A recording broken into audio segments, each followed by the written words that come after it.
I'm a professor of psychiatry and neurobehavioral sciences at the University of Virginia, and I've been in university medical schools of teaching psychiatry for the past 45 years or so. I was raised in a scientific household where the material world was all there is for our family. We never talked about anything spiritual or religious. It's not that we were anti-religious, it just never came up. So I went through college and medical school thinking in terms of purely material world and nothing else. And I expected to be a materialist science, just like my father was. And then just after I graduated from medical school, I was starting my internship on psychiatry. And in the first couple of months, I was evaluating a patient in the emergency room who had overdosed. And when I went to see her, she was totally unconscious. So I couldn't really talk with her, but her roommate was waiting for me down the hall, about 50 yards down the hall in another room. And I went to talk to her to find out what was going on with the patient. I talked to her for 20 or 30 minutes and then sent her home and went back to check on the patient, and she was still unconscious. I ascertained that she was going to be admitted to the intensive care unit overnight because she had an irregular heartbeat, and went back to see her in the morning. When I came back the next day, she was awake, but very, very drowsy, barely awake at all. I had to call her name and jostle her a little to get her to open an eye. And I said, "I'm Dr. Greyson." And she said, "I know who you are. I remember you from last night." And that kind of startled me because as far as I could tell, she was out cold the night before.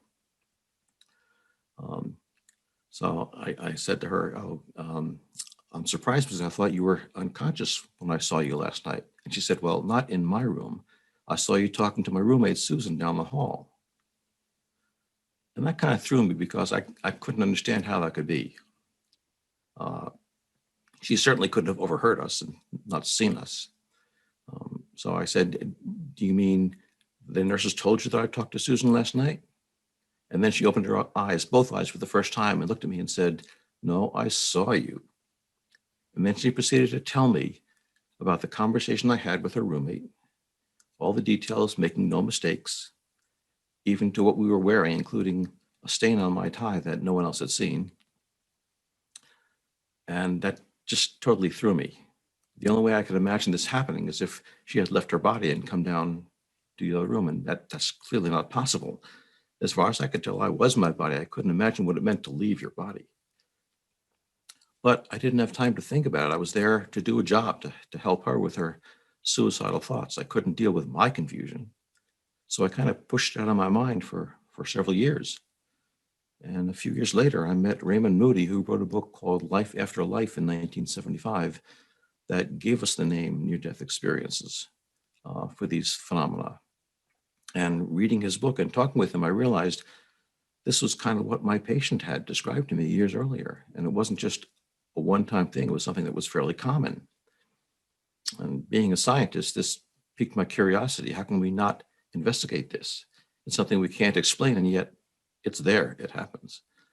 So I'm now 50 years later, still trying to understand what this is and how it happens. And I'm sure with this kind of phenomena and your background as in material science, it was a big shock to experience what you were experiencing and to try to explain it. Yeah, I could not explain it, but I couldn't accept that it was a non-physical part of us. So I figured there must be some trick she was playing. I don't know how she did it. And then over the years, I met more and more people who described these near-death experiences and who had more of a full-fledged experience. I didn't have time to really ask her about the different aspects of a near-death experience. I didn't know to ask at that time. All I knew was that she claimed to have left her body and seen things elsewhere. But other people I talked to mentioned things like leaving their bodies, going through a tunnel, going to another realm of light, pervaded with love and seeing deceased loved ones, reviewing their lives and so forth. And there were enough consistencies in their reports from one person to another that I started to study, how can this be? What's causing this? A materialistic scientist myself, I couldn't accept it at first. And it wasn't until I was overwhelmed by the amount of the data that I started taking it seriously.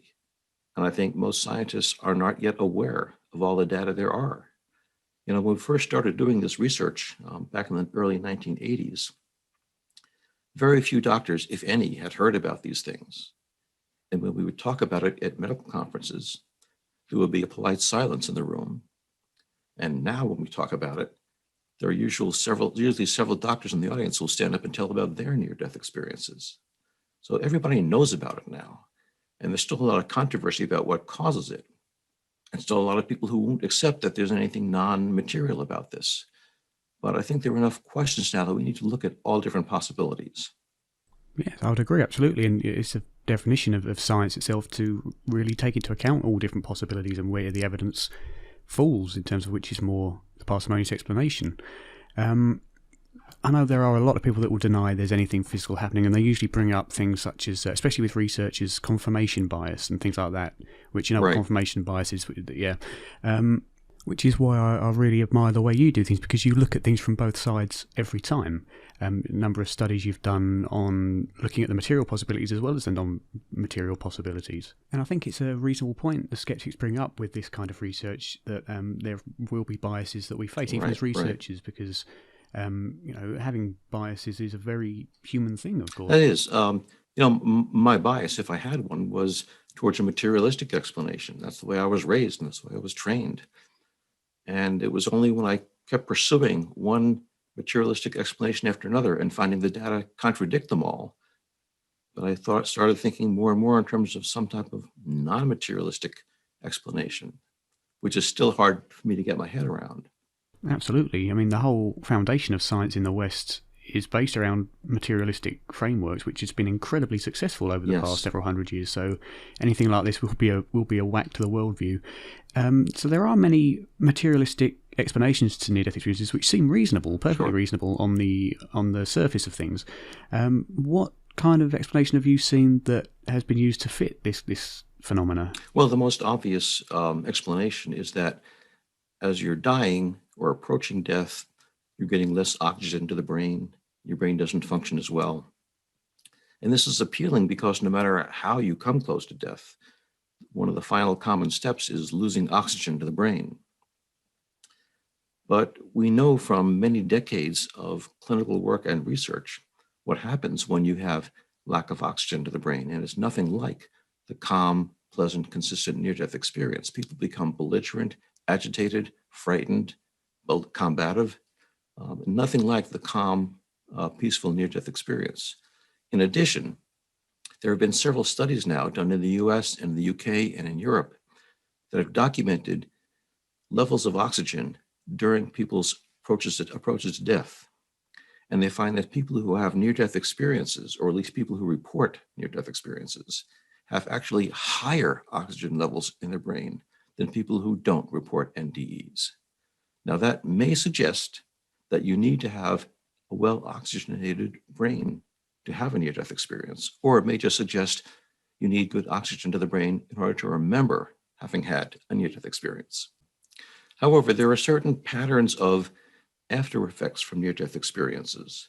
People typically become much more spiritual, much more materialistic, much more concerned about personal relationships rather than physical objects, money, prestige, power, fame.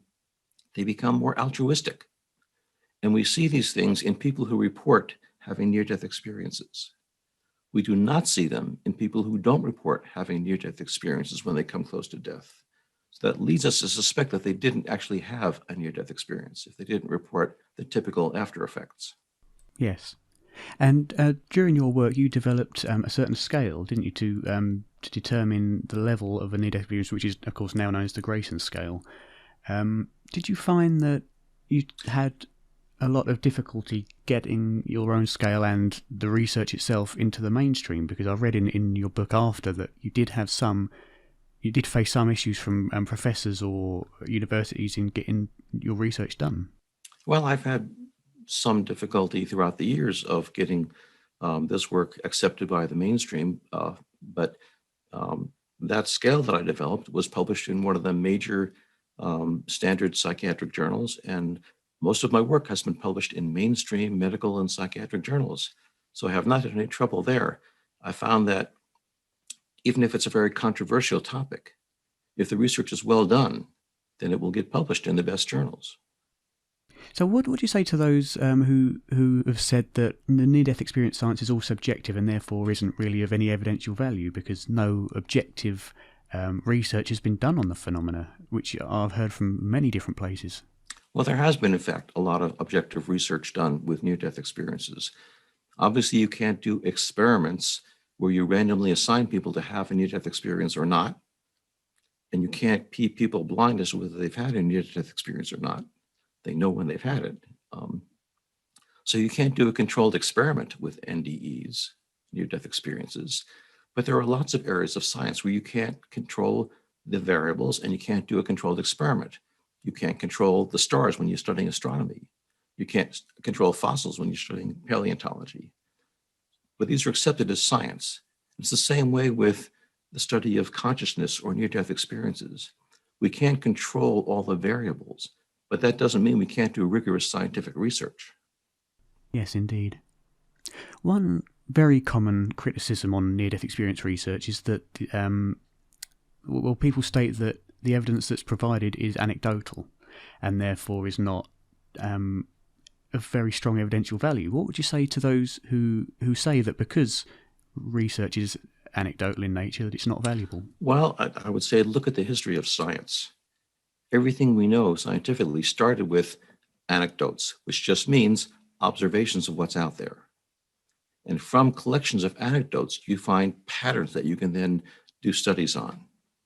And we're at that stage now where we're collecting anecdotes and finding the patterns in these anecdotes for near-death experiences, and then designing experiments to test those hypotheses based on the patterns.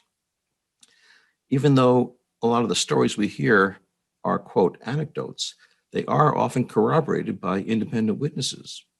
For example, we have many cases of people who claim to leave their bodies and see things, sometimes very unexpected things they couldn't have guessed from an out-of-body perspective, when they were demonstrably unconscious. And yet, when we talk to other people who are around, doctors and nurses in the operating room, for example, they validate that these descriptions the patients gave were absolutely accurate. And that takes it beyond the range of just being an unconfirmed anecdote. Yes, I would agree. And certainly the works of the book The Self Does Not Die by Titus Rivers, Annie Dervin and Rudolf Smith display many cases of third-party what's called veridical perception, as you know. But and a lot of them seem to take place at a point when the brain is not functioning, where it shouldn't be functioning enough to produce consciousness. Although whenever I bring up this point to skeptical people I know, they say, well, this has never actually happened. Nobody's ever actually had veridical perception while we knew the brain wasn't working. So do you know of any documented, verified cases of this actually taking place during this time? There actually was one case like that. It was the case of Pam Reynolds, who had the blood completely drained from her body to correct an aneurysm. That's a blood vessel ballooning in her brain, deep in the base of her brain. And she needed her body to be cooled down to 60 degrees Fahrenheit for about an hour so they could do this operation. And they had to drain all the blood out of her body so the aneurysm wouldn't burst. And during that time, she had no brain waves. There was no metabolism going on in her brain because she didn't have any blood or oxygen going to her brain. She had molded speakers in her ears blasting loud signs, and they measured the brain waves that until there was no response at all to these loud sounds being blasted at her. So clearly she had no brain function during that time, yet she had what she says was the most vivid experience of her life, in which she saw things in the operating room, saw deceased loved ones, and so forth. Now, we don't usually have measurements of brain waves like we did in that case, because when you're having a heart attack or some other near-death event, you don't have the EEG hookups to your brain going on. And it takes quite a while to hook those up. So no one's going to do that during a near-death crisis. However, Yeah, so we don't know exactly what the brain's doing at that time. but we do know what happens physiologically to the brain during a cardiac arrest. And in a matter of 4 or 5 seconds, the brain waves start to shut down. Within 20 seconds at the most, there is total flattening of the brain waves, no measurable brain activity. And yet people report vivid near-death experiences under those conditions. These are not experiments, but these are clinical observations we're talking about. You can't repeat this event. And in fact, it is not uncorroborated. The surgeon who performed the surgery on Pam Reynolds said, frankly, he has no explanation for how that could possibly be. There's no way she could materially understand these things that happened to her, and yet she did. Actually, there has been another study of this same type of procedure. It's called hypothermic circulatory arrest, where all the blood is drained and your body is cooled down. A neurophysiologist, Dr. Mario Beauregard, who was then at the Montreal Psychiatric Institute, collected several of these cases, and he found 3 other cases like Pam Reynolds who reported near-death experiences during this procedure. So hers was not the only one. Right. And I'm sure you know of the skeptic Dr. Gerald Verley, the anesthesiologist. Oh, yes. Yes. He has extensively looked at the Pam Reynolds case and has come up with several different explanations for various parts, saying, for instance, that the veridical perception didn't take place while her brain was actually, not functioning, while it was under burst suppression.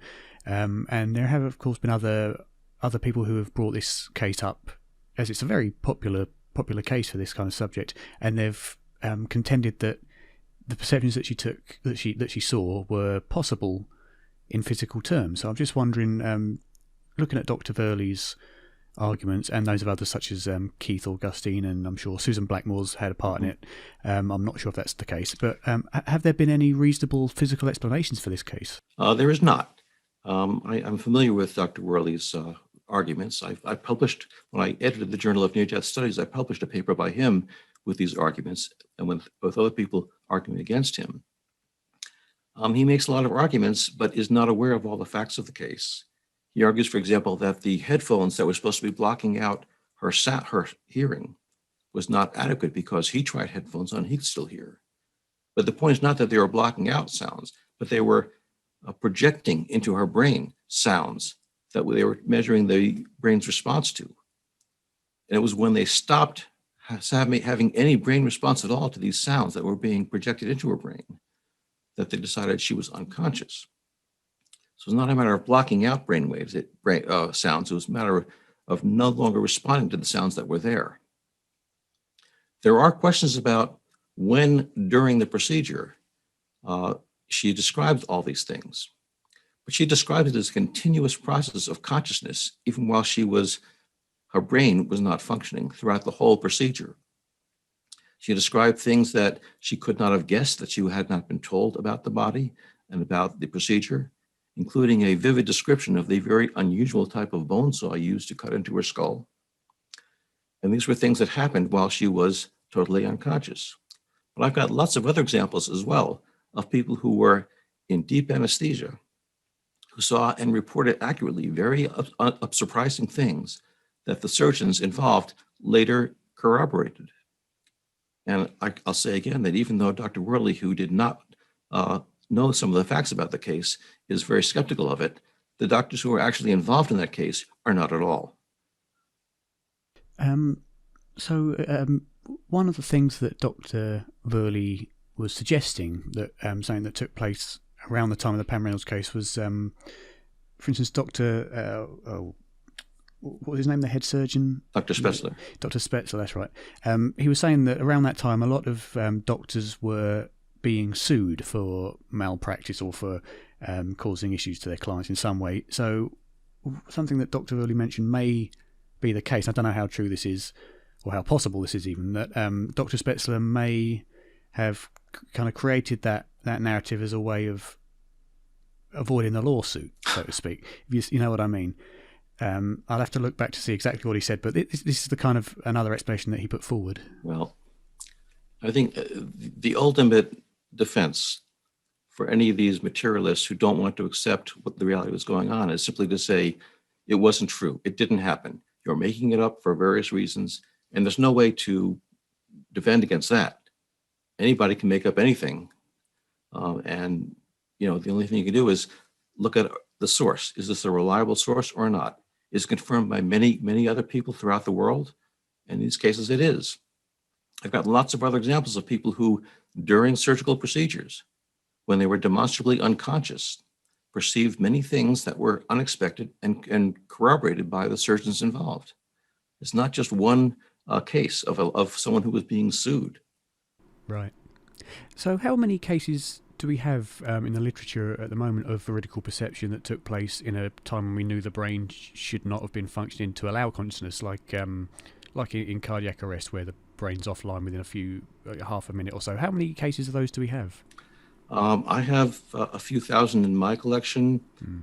Jeffrey Long, a radiation oncologist in Louisiana, has several thousand in his collection. I couldn't tell you how many worldwide, because there's so many different researchers now doing this type of research. And this is cases where during cardiac arrest where we know the brain shouldn't have been working. Pardon? And this is cases during cardiac arrest where the brain should not have been working at the time. Yes. Yeah. Which would be very strong evidence that the brain does not produce consciousness, you'd have thought. I think so. And I mean, add to the simple numbers of the cases that have been recorded and those that have been estimated. I mean, even if they're not reported, it's estimated something 20% of the population, which would be up to 1 billion people worldwide. I think that's right. At the most, yes. At the most, yes. I'd like to run another common argument by the skeptics, which is that even though the brain is being rated to be flat in some of these instances on the EEG, that could suggest that although there is no registered activity, there is still activity going on within the brain, which could account for these experiences, some residual activity. What do you think of that kind of explanation? Right. Well, the standard EEG measures sort of the surface electrical activity. It's the cortex, the complicated part of the brain that is responsible for our thinking, our thoughts, our emotions. And when we say that the EEG is flat, that means that cortex of the brain, the new part of the brain, it's only a few million years old, is silent. That does not mean there's no activity going on somewhere very deep in the brain. The parts of the brain that control our breathing, that keep us alive when we're unconscious, that still probably has some electrical activity going on. But the point is not whether there's any activity going on in the brain. The question is there activity of the type that can be responsible for consciousness? And it's very clear what is needed for consciousness. And it is active activity in the cerebral cortex, not only active activity, but coordinated activity across different parts of the cortex. And that is clearly not going on with flat EEGs. Yeah, so a flat EEG basically means that we know there isn't enough brain activity to correlate with conscious experience. Yes. Yes. Okay. Another area I think that is quite recent that's very interesting is the work on psychedelics and its relationship to heightened states of consciousness.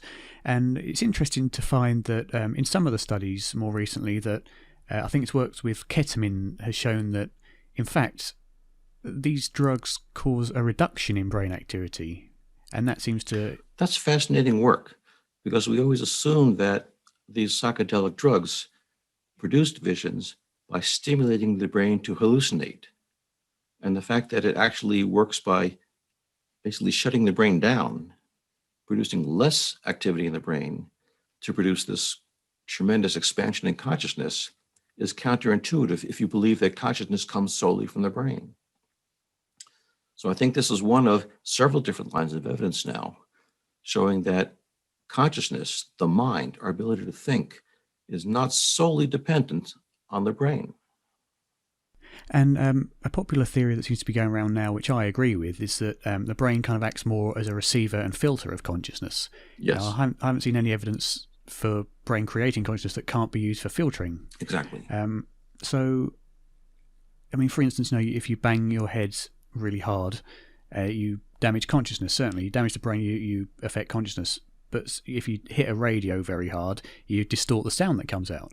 And that's an analogy that's often used, but it's often met with a lot of, I suppose, criticism with mainstream paradigms, mainstream science. What do you think about the filter theory and the way it's met?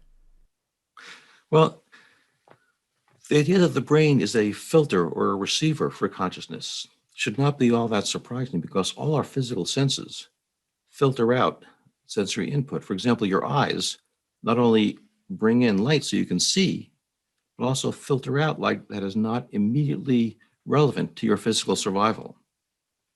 Similarly, our ears only let in certain sound waves, certain frequencies that are important to us. We know that dogs and cats hear lots of sounds we don't hear because they're not important to our survival.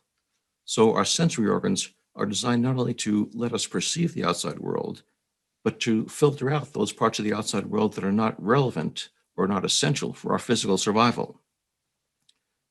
When people talk about their consciousness in a near-death experience, or for that matter, in a psychedelic drug trip, they often report experiences of a mystical nature that aren't immediately relevant to physical survival on this earth. So it makes sense if the brain's purpose is to help us function on the earth plane, in the material world, that it would filter out those irrelevant thoughts and perceptions. So in our normal everyday life, it only lets in those thoughts and perceptions that are relevant to survival, how to find food, how to find shelter, how to find a mate, and not about how to communicate with deceased loved ones. That's totally irrelevant to functioning in the physical world. But when the brain is shut down, as in a near-death experience, or with some psychedelic drugs apparently, this other consciousness is allowed to come through. It's not being filtered anymore by the brain. Yes. And I think one of the main arguments is that we don't have a mechanism for how this would work, so therefore we can't really study it, I suppose, and use it further. But I argue that instead of trying to study this with main scientific ideas, we need to expand the science itself to include this. So how do we expand science in such a way that allows us to study this phenomena more effectively? That's a great question, Darren. And a lot of the problem is because we don't have a language for this. When you ask a near-death experiencer what happened to them, they often start by saying, well, there are no words to describe it. I can't put it into words for you. And then we say, great, that's fascinating. Tell me all about it. So we force them to distort the experience by putting it into words. And we know they're talking in metaphors. They can't describe it realistically. So for example, when I talk about the brain as a filter, that's a metaphor. I don't know what's really going on there, but somehow the brain is functioning to let in certain things and not let in other things. So we use the filter as a metaphor for that. Similarly, all the things that people talk about in a near-death experience, tunnels and lights and other beings, they're using words that we can understand. They may not be accurate descriptions of what they actually experienced. In fact, many people will tell you, they will say, I saw God, and they'll quickly say, I don't mean the type of God we were taught about in church, but I don't know what else to call it other than God. It was this all-loving, all-powerful being that communicated unconditional love to me. So I don't know what to call it, so I'll just call it God for the sake of communication with you. And it's that way with everything they talk about in the near-death experience, whether it's a tunnel or the brilliant lights or the new colors they've never seen before. They're using metaphors that we can understand. And that makes it very hard to do research because everyone uses the metaphors they are personally familiar with. You won't hear a Hindu using the same metaphors as a Christian, for example. Yes, indeed. Another argument that came up, I believe, from Dr. Joel Verley was if people, when they come out of their body, they report seeing things, hearing things, etc. Surely, in order to hear things, see things, we need some kind of physical apparatus to do it, because after all, light and sound are physical manifestations of energy, I suppose you'd say, which are received by our physical sense organs. So how can it be then that when we're out of body without sight, without eyes, without ears, without noses, whatever, how can it be that we can still gather sensory information as we understand it in physical? I mean, people come out of their body, they say, I saw a light, for instance. Well, how can somebody see a light without, without light going in through their eyes, hitting their retinas and being, and whatever. So how can we have similar experiences without the physical apparatus? That's a great question. And I don't think we have an answer for that. But you're putting the question in materialistic terms, and that may not be where the answer has to come from. Um, you know, these people will say, I heard this, but they'll also say, it wasn't like hearing through my ears. I just became aware of it, and I don't know how to tell you about it other than say, I heard this, or this was told to me. Well, there wasn't a mouth there speaking to me. I just became aware of it. So I'm saying I was told this. I don't know how it happened. The same thing with vision. They will say, I saw colors that I can't describe to you because I never saw them before on Earth. Are those light particles? We don't know. Yes. It's commonly reported in out-of-body experiences as well that visual perceptions and audio perceptions are done through kind of a non-physical version of physical senses, which may, I suppose, be the case as well. That's right. I don't know the answer to that. But it's not the only example where people claim to see things and their perceptions are corroborated when they haven't been able to use their eyes to do this. For example, people who do, quote, remote vision, who are able to sit in one office and describe what's going on miles away. And they're often very accurate with this. And they clearly didn't put their eyes miles away to see these things, and yet they describe them in visual terms as if they were there seeing them. How do they do this? I don't know. And there certainly are cases that can be concluded as being, faulty memory, for instance. There does seem to be that. Yeah. So what do you say to those who say that, these people are imagining things? They heard things while they were awake or whatever, and their brain created a narrative to fit what they heard. Well, you could say it's imaginary if it wasn't corroborated, but they're all true. What makes a statement scientific or not is whether it is potentially disprovable. And when we say things like faulty memory or lying about it, that's not disprovable. You can never prove that someone did not lie about something. So you're not giving a scientific explanation there. You're giving a philosophical argument against something. But it's not by any means a testable scientific statement. Many have said that science is effectively the only honest way to approach learning about life and the universe and everything, and things like philosophy are kind of second, the science's little brother, so to speak. What do you think about that kind of claim? I think science is the best way we have of communicating with each other in a logical, coherent way. I think other areas like philosophy and religion give answers, but they're more personal, individual answers. And it's hard for me to corroborate what you are thinking or believing philosophically. What we can agree to test whether our perceptions are the same, whether our physical perceptions are the same. So I put my faith in the scientific investigation of things in order to give us the answers that we can talk about between people. I think we may need to expand what we think of as science right now, and that's certainly happened over the centuries. And I don't know whether the science that we have today in 2021 is adequate to explain all these phenomena. But we're constantly finding new tools, new ways of using scientific methods to explore these phenomena.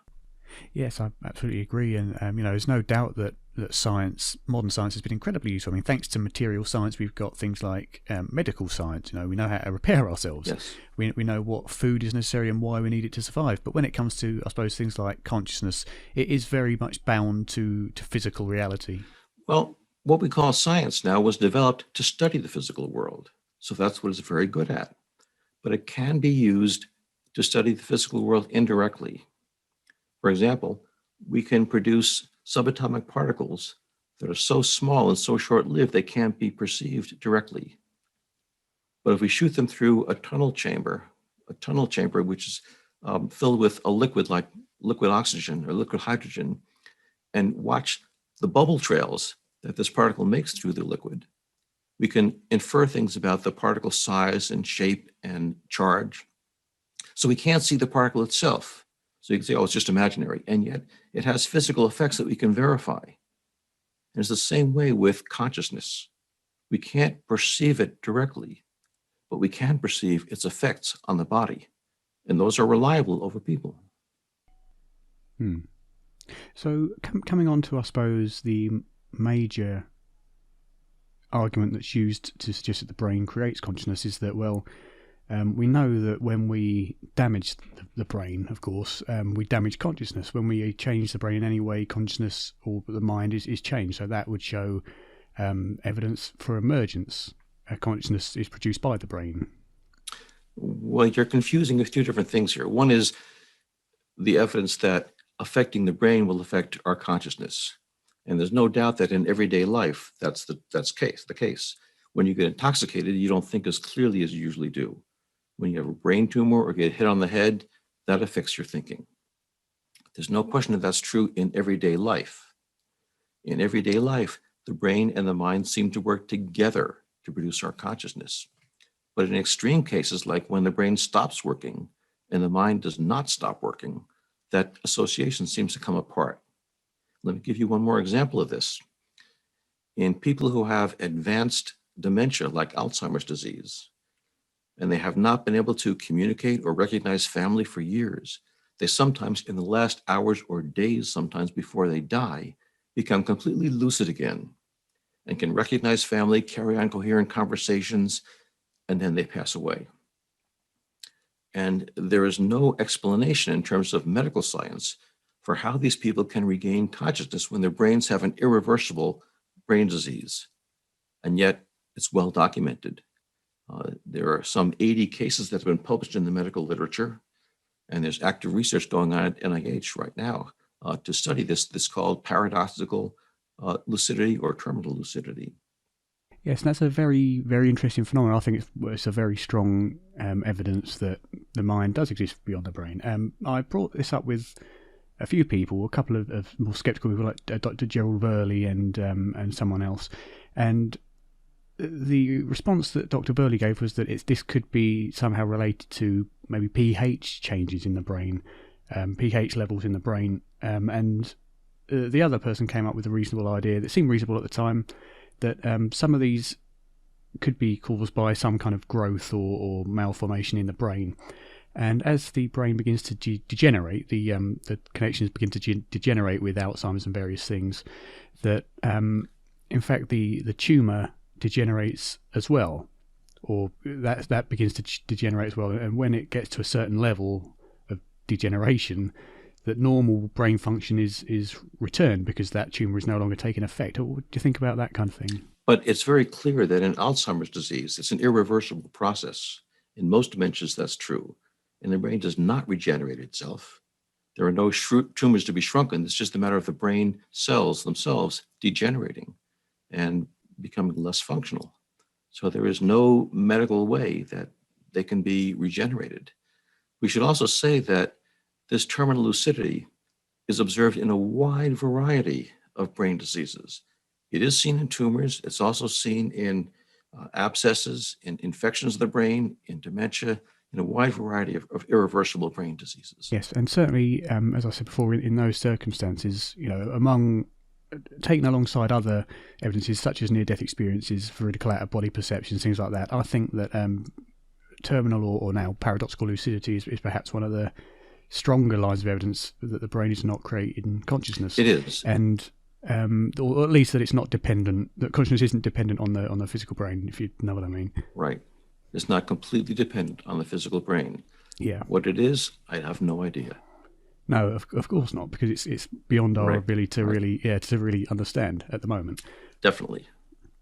But that as we say, hopefully we'll be able to develop science to be able to encompass that eventually.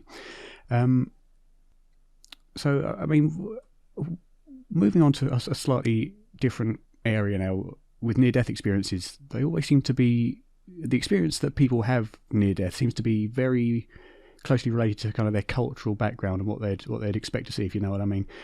So Christians, when they have near-death experiences, for instance, will see the being of light, and they'll say, "I saw Jesus," or a Hindu would say, "I saw." I'm showing my ignorance of the religions, but Shiva, and you know what I mean. Atheists will not see a deity as such, but they do often see deceased relatives and things like that. How do you interpret that kind of thing? Well, again, most people who have near-death experiences say that they are ineffable. There's no word to describe them. So they say, I'll have to use a convenient metaphor that you understand to tell you what happened. And many people all over the world will describe a warm, loving being of light. And if you're raised in a Christian family, you may say, that was Christ or that was God, because that's what you are taught to call it. But they often say, I don't mean the type of God that I was raised with. This is just, I don't know what else to call it. Whereas people who don't have that background will not use that word for it. And I actually know people who were not Christians who say, it looked like Jesus to me, because they are familiar with the cultural metaphors of Jesus. But they say, no, I don't believe in that, but that's what it looked like to me. Let me give you an example that's not related to this being. Many people report going through a tunnel to get from this realm to the other world. And in Western cultures, where there are a lot of tunnels, that's a frequently used metaphor. But in countries where there are not a lot of structures like tunnels, they use other words like a cave or a well or the throat of a long flower. One person that I interviewed who was a truck driver said that he felt he was sucked into a long tailpipe. So you use whatever cultural metaphors come to you most readily to describe what's happening to you. And that's what I think is behind the cross-cultural differences in near-death experiences. The basic phenomena are the same, but the way they describe it comes from their cultural metaphors. And there have been several attempted explanations from a material point of view as to, for example, the tunnel. I believe proposed commonly by Susan Blackmore. What kind of explanations are offered for that kind of thing, and do they really work? Well, people have proposed explanations for the tunnel in terms of progressive deterioration of the retina, where the light is preserved mostly in the center and lost on the outside. Actually, that's got nothing to do with what the tunnel is that I see people see in a near-death experience. They don't see a darkening of the periphery and a preservation of the center. They see a tunnel with all the structure of the tunnel that they expect, and they see outside the tunnel as well. So it's not at all like tunnel vision. In terms of seeing deceased loved ones, the most common materialistic explanation for this is that it's a combination of expectation of what you think will happen at death and wishful thinking you want to be reunited with people. And that may in fact be the explanation for some apparent visions of deceased loved ones. But there are many cases that have been well corroborated of people seeing someone who they thought was still alive, who they had no reason to think might have died. And they report seeing these people, and then later on, people find out that person had just died a few hours or a few days before the near-death experience. For those that say such cases are merely anecdotal and of no evidential value, what would you say to them is the relevance and the importance of the aspect of corroboration for these experiences? Corroboration is important because we're all vulnerable to believing what we want to believe. So we all have biases. There's no getting around that. Every spiritual-minded person has them. Every materialistic-minded person has them. And the way to correct around that bias is to look for corroboration, particularly from people who don't share your particular biases. Jan Holden, a professor at the University of North Texas, studied over 100 cases of claimed out-of-body perceptions. And she found that more than 90% had been corroborated by external sources to be completely accurate. So we're not just talking about a rare case of an accurate perception. We're talking about the vast majority of these perceptions being corroborated as accurate. And I think, as you say, it's very important to acknowledge that we do certainly all have biases. You can be the most scientific person in the world, scientifically minded, but biases are incredibly powerful things, and we all do have them. I think our biases are very, very powerful. And especially if it tied into your basic worldview of what you think the world is made of. And it's very threatening to think that you might be mistaken. I know, because I started out that way. I started out as a hardcore materialist, and I was very shaken, let me tell you, by confronting near-death experiences. But being a scientist, and particularly being a skeptical scientist, I couldn't pretend it didn't happen. I couldn't just choose which things I want to believe and which things I don't want to believe. The data are there, whether you want them to be there or not. As a scientist, my obligation was to study it. Yes, and this kind of data it seems to be worldwide. I mean, it's mainly kind of focused in the West for us, but I believe it's been done kind of all over the world as well. I think most of the research has been done in Western societies. If you actually do studies of Eastern societies, you see the same proportion of cases. This has been done in China and in Japan and in India, for example, in Tibet. For a while, we thought there were no Muslim cases. And in the last decade or so, there have been a couple of studies done in Iran and elsewhere that have shown that there are cases among Muslim people who have close brushes with death. We also have reports from ancient Greece and Rome. We have reports from cultures in the Pacific Islands, in Native American cultures that were collected by French fur trappers back in the 1700s that are all very much like the near-death experiences we hear from Westerners today. Yes. So, okay, so moving on to the idea of experiments that have been done to try and verify out-of-body perception. For instance, the experience by Sam Parnia. And people often refer to that because they seem to not have yielded any results, and people use that to say, well, that shows it doesn't happen. Right. You're talking about studies where people intentionally plant hidden targets in a room where they're likely to have a near-death experience. And in Sam's particular case, he was able to mount shelves high up in the corner of the room above eye level where he planted targets.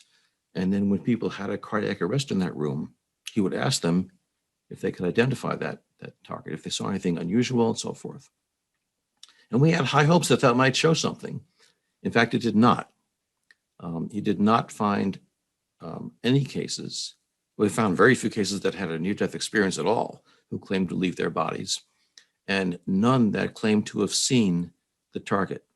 Now, if they had claimed to see it and described it incorrectly, I would take that as evidence against the accuracy of the near-death experience. But he didn't find that. He found none of them described seeing a target at all. I was disappointed in that, but it wasn't persuasive. When I described that study to near-death experiencers, they just laugh at it. They say, imagine being out of your body for the first time in a near-death situation. Are you going to go looking around the room for some target you didn't know was there and try to remember it for when the researcher talks to you later on? It will be comparable to you claiming that you had taken an airline trip, and I doubt that you did. So I ask you, if you really took that trip, tell me, what was the name of the TSA agent who checked you in? He had it right on his chest right there on a name tag. If you can't tell me, then obviously you didn't go. Yes, I think that's a good example, or a good analogy. So I suppose to ask the big question for my kind of research, from your own research, what do you think what you've studied implies about what happens to us as individuals after physical death? I don't know that I can give you a good answer to that. I think the most reasonable hypothesis is that death of the body is not the end of our consciousness. I'm not 100% convinced of that. As a scientist, I'm still debating, I'm still questioning, and there may be new evidence coming up tomorrow that will make me think otherwise. But as of now, all the data we have suggests to me that consciousness continues after death of the body. Furthermore, the evidence suggests strongly that it doesn't just survive for a few minutes after the death of the body and then fade away, but it persists for long periods of time. Does it persist forever? I have no idea. I don't know what form it takes. I think, most people tell me that they can't describe what happened in the other realm, and I take that seriously. So I'm prepared to be totally surprised if I find myself after death in some other realm. I'm sure it'll be nothing like anything I can imagine now. And I like the way Jan Holden puts it when she says that from a scientific point of view, near-death experiences can't show us what happens permanently after permanent death. It can show us what happens in the moments when the brain doesn't seem to be functioning and we return to it to tell. So it could certainly be that consciousness continues for a short time after death before it somehow dissipates and gets lost. Well, for example, people can emit body odors that may still hang around after the person dies for a few minutes. So it's possible that some things that came from your body may persist when the body dies. And it's, I guess, supposedly that conceivable that consciousness could be coming from the brain and persist for a brief period of time, like an echo after the brain dies. Yes, temporarily so. But the evidence suggests that people in near-death experiences can sometimes encounter beings who have been dead for quite a while. So it's more than just a matter of hanging around for a few minutes before it fades out. Yes, and especially if the deceased person gives them verified information that only the dead person and the near-death experiencer knew, that shows that that must be a personality. Right, that's from, right. From the deceased person that's obviously lasted for possibly many years, depends how long they had been dead for, I suppose. So overall, from your research, what do you find is the most compelling form of evidence that that consciousness can survive bodily death, in your opinion? I think there are a number of things about the near-death experience that strongly suggest that. And one is simply the reports of enhanced consciousness when the brain has stopped functioning, as far as we can tell.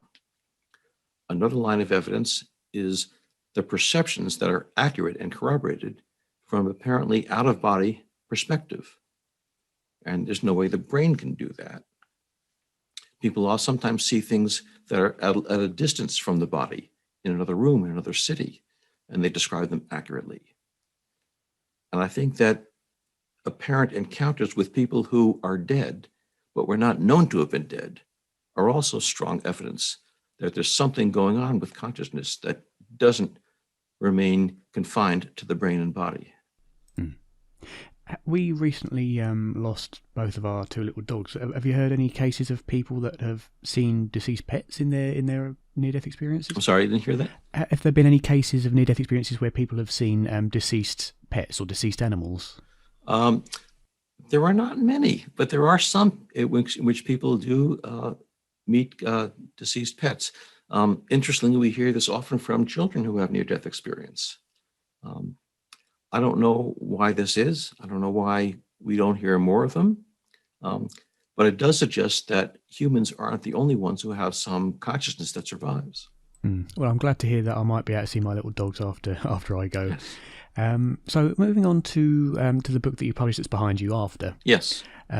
You've written, of course, over hundreds of scientific papers. So what made you decide to finally put it into book form for the public? I've been thinking about writing this book for 50 years, but it wasn't until recently that I thought we had enough of a handle on the experience, enough scientific understanding of the experience to be able to say something coherently about it.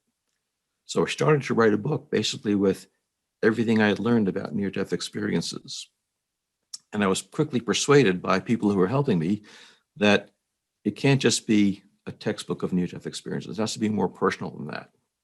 So I included my journey of going from a hardcore materialist to gradually becoming more and more open to the non-materialistic aspects of our lives through exposure to near-death experiences. And I show in the book how it was a struggle for me and how each piece of evidence played a role and what role it played in trying to expand my understanding. And as I said, I still don't feel confident that I have all the answers, but that's part of what science is. You never quite reach the truth in science. You just get new hypotheses that are better than the previous ones.